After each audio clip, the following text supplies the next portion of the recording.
hope you had a positive week. I'm Georgina and welcome to my channel. So this channel, for those who don't know, will cover all things positivity, culture and lifestyle. This week I'm going to share something that's really close to my heart, and that is the 7 things I wish I knew when I was a teenager. The period I'm covering is after GCSEs when you're 16, up to just before you graduate, around 21. I wish I had started thinking about self-development and building personal wealth early on. I used to have those conversations about wealth with my parents, being an Asian family and all, but I just didn't have a follow-through. All the conversations I had, I didn't know what actions to take from it, and I wish I really started a lot earlier. So, to save you from my mistakes, I'm sharing the 7 tips I wish I knew when I was a teenager. Please do share it with all the teens in your life, but also anyone who you think will find this useful. So let's start with tip number 1. Tip number 1 is reading. Before you roll your eyes, I know everyone says this, but reading for me has actually been transformational, and that is why it's my tip number 1 to you. So when I talk about reading, I'm talking about more about non-fiction books. Things such as art, biographies, self-development, personal wealth, anything that you can learn from, even popular science. And I find those important just as much as fictional reading, which I use to wind down.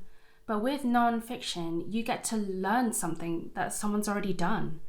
So if they had an idea or someone who's an entrepreneur, they've gone through the hard work and they've written about it.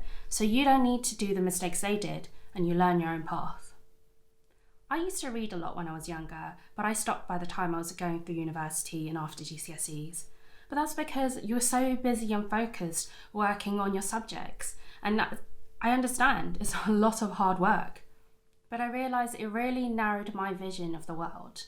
By just reading topics that I've been told by my teachers, it's a really narrow world I was looking at. And I didn't get to do much lateral thinking and thinking about something that's outside of my box or pushing myself outside my comfort zone. So I'm really recommending you to make time to read, to learn about things you are interested in, or you might not be so interested in but curious about and want to learn a little bit more. Or maybe just go rogue and read something you never would have considered, but maybe that might spark something different and new, and you learn a little bit about yourself. So reading can be daunting, especially if you haven't built that skill or built that kind of habit up. So you can start with baby steps. Maybe try just reading a page a day and just try to get into the habit of making time to read. I keep motivated by reading using Goodreads. So I set myself a target every year of how many books I want to read. And this year for me is 36, so about 3 books a month. I'm hoping to beat that. But Goodreads is great because you can log all the books that you've read, you know what you're currently reading or what you have read and how you've rated it. But more importantly, when reading, it is about retention of information or how you're going to change something, especially if you read something like a self-development book.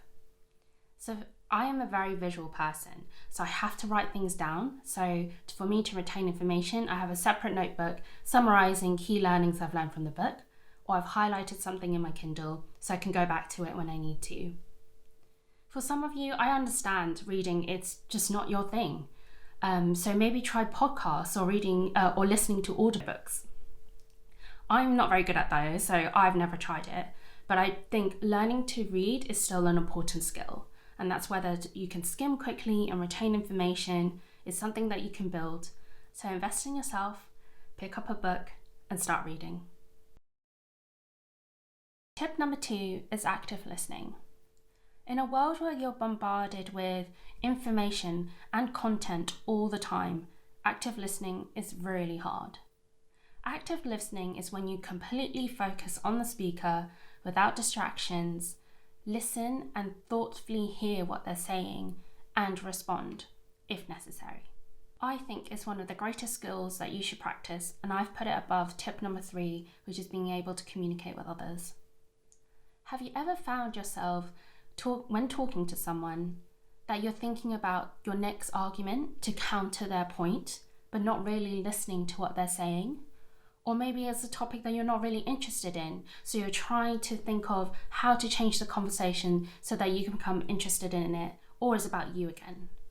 Or have you thought just get distracted and thought about all the things that you need to do on your to-do list? Or have you actually just even picked up your phone and started scrolling through Instagram during a conversation? If you've done any of the above, it means that you weren't actively listening to the person that you're talking to. And it actually is really hard, and I catch myself doing these things all the time. I think like apps, conversations have become a battleground for people's attention.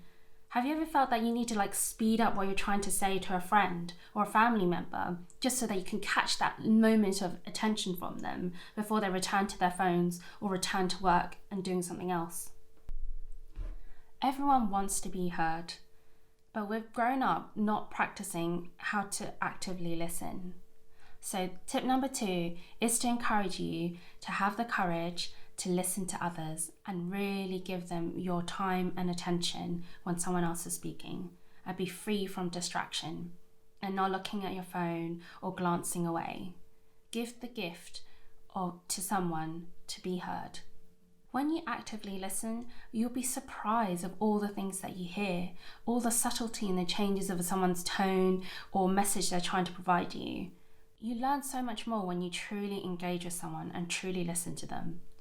But note that active listening is hard work and it's super tiring, but it is so rewarding when you can interact with someone and actually feel that connection.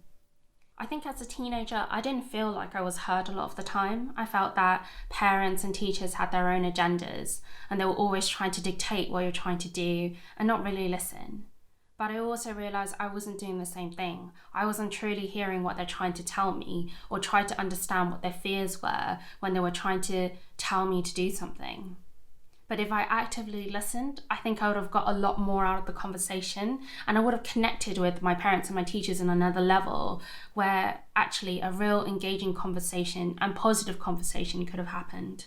So one thing I really encourage you to do is try to practice the art of active listening. I'm not saying that you have to listen to every single person that you communicate with. I mean, that takes a lot of effort and it takes a lot of time. But I think for people that you know care about you or have your best interests at heart or are trying to give you information or trying to tell you something that you care about, I think you really should give them the gift of active listening and not be distracted and hear them completely. So tip number 3 is how to adapt your communication style, and that's whether written or spoken. When I was at school, I recognised that I was really lucky. I had a teacher that forced me into every single competition there was, and what that meant was I had to be forced to learn how to communicate clearly and concisely when public speaking. I absolutely hate public speaking and I continue to do so, but I recognise actually how important that was during my time at school and what a skill it was that I was developing. I might be telling you to suck eggs, and you know this already, but being able to adapt your communication style is really important. Speaking with your friends is going to be completely different to your future employer. And if you don't learn how to do that, the harsh reality is that person who's listening to you will just stop listening. In terms of communication in writing, such as CVs and cover letters, there's a plethora of information online.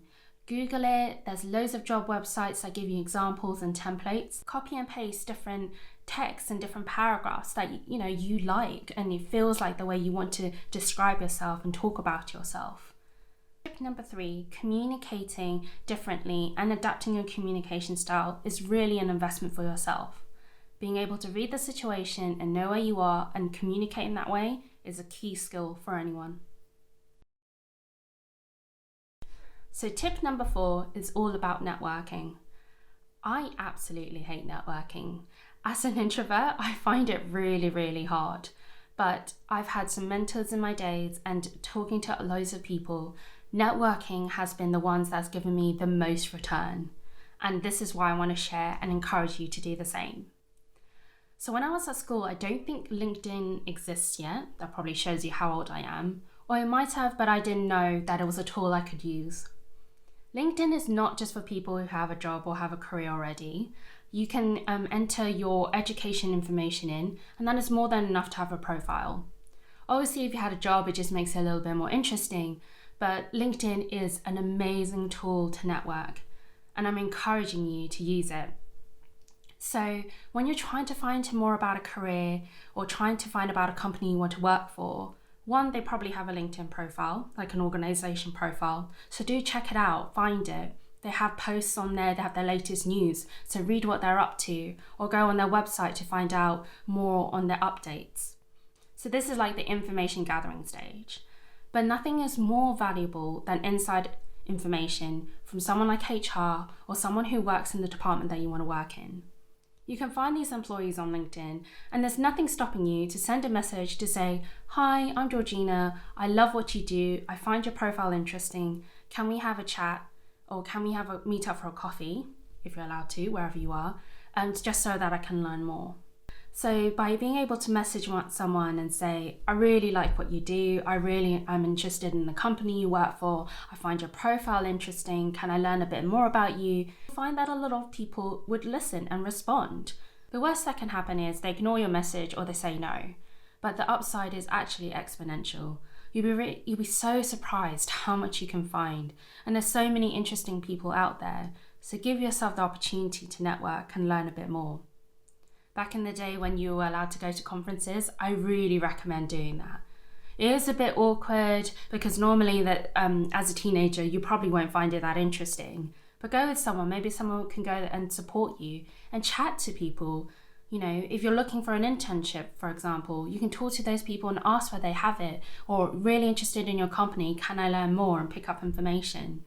You'll be just so surprised how you can develop this skill and the returns it can give you. Comes to the worst, when you go to a conference, you probably find out that, oh, this is actually not that interesting, or this is not really something for me. But that's also information too. Learning what you love and what you don't love is just as important. So tip number 4 is all about networking. And this is not just for teenagers, this is for anyone. So I practice what I preach, and you'd be surprised how many people would do the same. Because I have had people message me on LinkedIn and saying, "Oh, I find your profile really interesting. Can I learn a bit more?" I always make time for these people. I find it really important to share information. I want everyone to succeed. I want people to work in the industry I work in. So if I can share a nugget of information, I would absolutely love to do that. So be brave. Go out, message someone. You'll be so surprised.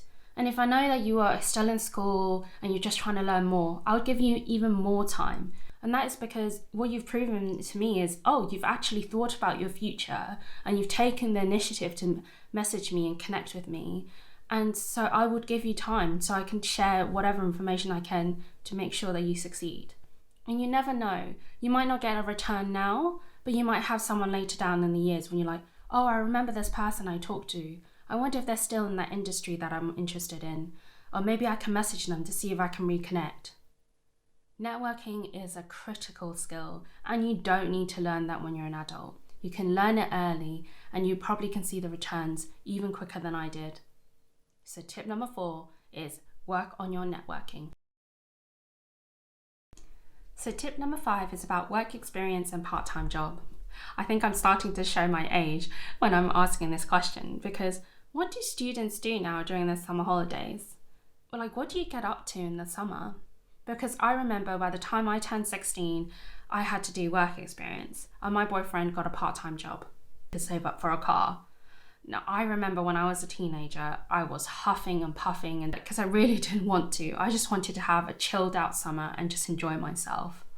But when you get into university and you remember the fierce competition to get an internship into any career I wanted, I realized if I didn't have those work experience, I couldn't talk about knowing how to take responsibility or just a little bit different from all my peers to make me just stand out from the crowd. If you didn't get work experience before you enter university, you're really competing against everyone else who might have already done something before they were 18. And that's just a reality of it now. And I'm not saying that you have to get a job or you have to get a part-time job, because I know some careers don't need that. So if you want a more traditional job in banking, you probably want to try and get some experience in an office, for example. But if you want to be a famous YouTube star, I totally understand that you don't need to, get summer internship. but you're obviously still working. I assume you'll be, hustling and trying to think of content, filming, video editing. I mean, that is hard work. And being able to prove that you can do that and have a portfolio after, just that makes you stand out from the crowd too. So I know some of you are rolling your eyes and thinking, no, I really want to enjoy my summer. And so you should, because once you get to work, you don't get that kind of time off. You can't get 3 months off in the summer, or you can't get those 5 weeks off that you get during A-levels. So I totally understand that. And I love traveling. So I would encourage anyone to do it. But maybe think about volunteering in the countries that you're traveling to so that you can get a bit of experience volunteering and actually seeing the country in a different way. And then maybe take a week after to enjoy the summer and enjoy the country you're visiting.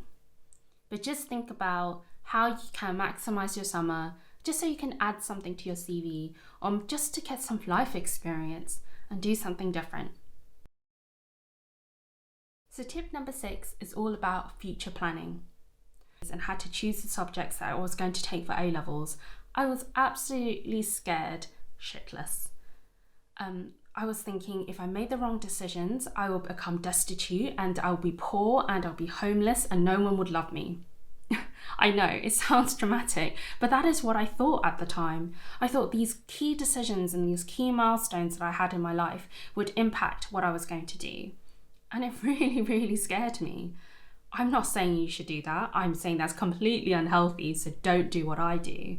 But I really do encourage anyone to start future planning early. It's just never too early to plan. I'm not saying that because you have a plan, you're going to stick to it, and if you don't stick to it, you're a failure. But you really need to think about the general direction you're going. So for example, you might have a wonderful girlfriend, and you want to give her and yourself a nice life. You might want a nice house in a nice neighborhood, have a nice car, not too flashy, but something that you'd be proud to drive in. Let me tell you now, nice costs money. It doesn't come cheap. So if you're thinking of a certain career path or you have a certain dream, it needs to be grounded in reality. You need to think about, okay, if I was going to get that job, what income is that going to give me? And is it going to give me the nice life that I have?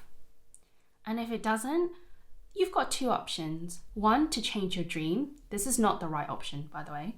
You can change your dream, ground it in reality, and not have a nice house and not have a nice car. Or you can think about, okay, maybe the career path I'm thinking of is not going to get me to where I want to. So I have to think about maybe changing my career and thinking about something different, or choosing subjects that can give me a career that is something different. Or you need to think of different ways of making money.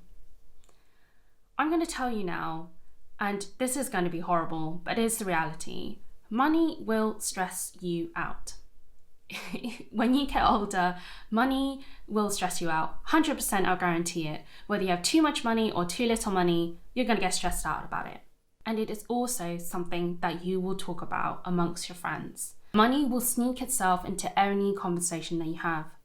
Whether your friends are thinking about where they're renting, so they want to rent and live in a nice neighborhood, or they're trying to save up to buy a house, or they're trying to save up to get a car, or they're trying to pay off their credit card debt, or they're trying to buy a new handbag, like me, who always wants to go shopping. Money will always sneak itself into a conversation, and being able to be comfortable with it and also future plan will just put you ahead of the rest.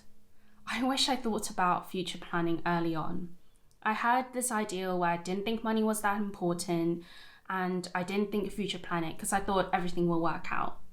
But that was also, looking back, really naive, because if I started earlier on, I think I'll be in a very different situation now.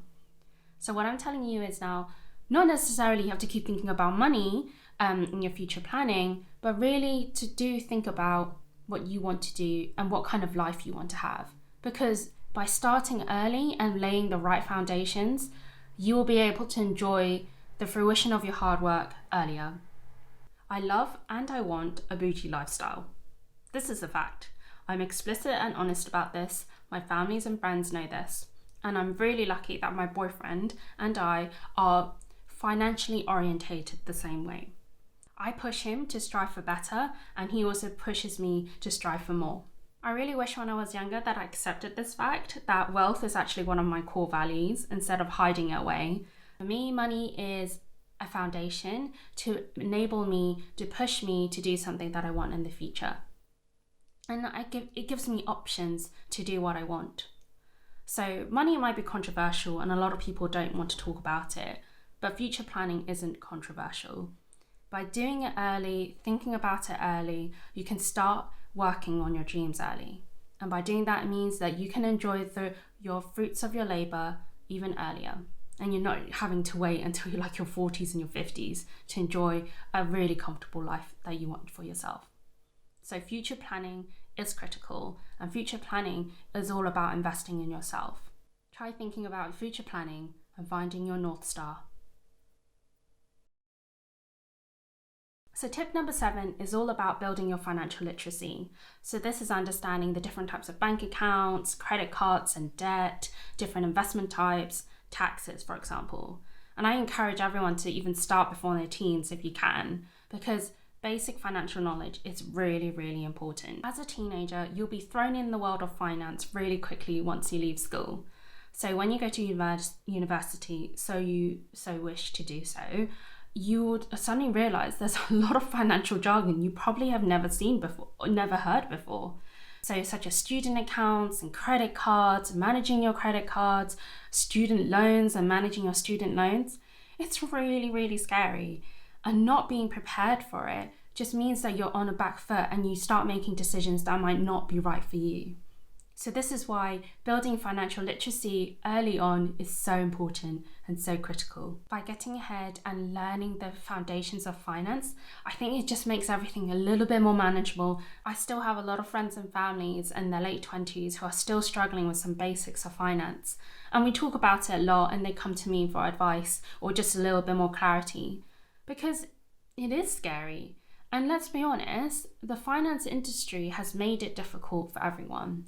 It is not easy. They use terminology which people don't understand. And that's quite frankly because it keeps people in finance with a job. So being able to see past this and arming yourself with just the basics, you're already one step ahead a lot of other people. And it just makes your life a little bit easier because unfortunately, finance is something that we have to navigate every single day. So take your time to build financial literacy. And congratulations, because you are in the right place. So I want to thank everyone who answered my polls on my Instagram. I realized a lot of you wanted to learn a little bit more about personal finance. So I'm going to cover more and more of that on this channel. I know that there's a lot of information on YouTube and on the internet about this. So I'm just adding probably to the pile of information. But I'm hoping I will make it interesting and useful for you all. And I also realized a lot of the information is very US based. So my channel will focus more on UK finance rather than US finance. So tip number 7 is build your financial literacy early. So if personal finance is something that's of interest to you, please do consider to subscribe to my channel. So that's it. Those are the 7 things I wish I knew I was as a teenager. What did you think of the 7 tips? Do you think that they were useful? I'd love to hear more, so please leave me a comment below. And if you found this video interesting and you want to learn more about personal finance, particularly in the UK, please consider to subscribe to my channel. Until then, with sweet and sour love.